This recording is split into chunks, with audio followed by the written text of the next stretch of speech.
今日我會講嘅係北風和太陽。喺呢個故事入邊，因為風輸咗，但係佢唔放，所以我要再比賽，所以我就會用北風和太陽嘅下一集為主題。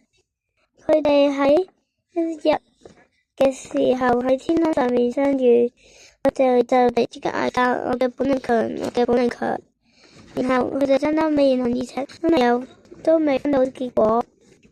最後佢決定嚟一場比賽，就係睇下邊個可以將路人着上衣服。